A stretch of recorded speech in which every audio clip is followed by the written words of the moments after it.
Welcome to our channel. Today we how to backup recorded screen video using Frame.io transfer detailed guide step by step clearly. Open your preferred web browser. Navigate to the Frame.io website and log into your account.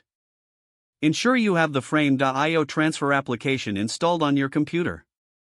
If you have not installed it yet, download it from the Frame.io website. Once installed, launch the Frame.io transfer application. Locate the recorded screen video file on your computer. Drag and drop the video file into the Frame.io transfer window. Add any additional files you wish to back up by repeating the drag and drop process. Select the appropriate project or folder within Frame.io where you want to upload the video. Before starting the upload, review the upload settings available in the transfer application. You can choose to add comments or tags to the video for easier identification later. Click on the Upload button to begin the transfer process. Monitor the upload progress displayed in the transfer application. Once the upload is complete, you will receive a notification within the application.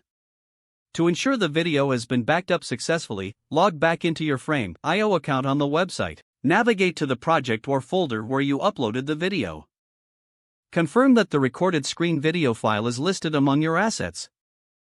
Check that the video is playable and intact by clicking on it.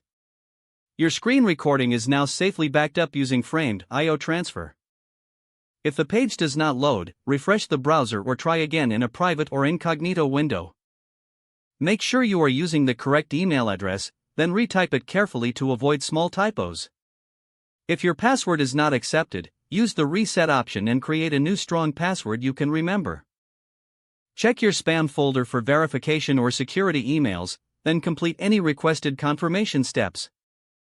Enable two-factor authentication if available to improve account security and reduce unauthorized access risk.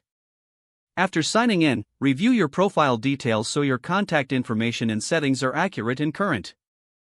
If you see an error message, note it down and try again after restarting your device and internet connection. Log out when you finish, especially on shared devices, to keep your account and payment information secure. If the page does not load, refresh the browser or try again in a private or incognito window. Don't forget to like this video and subscribe to our channel for more step-by-step tech guides.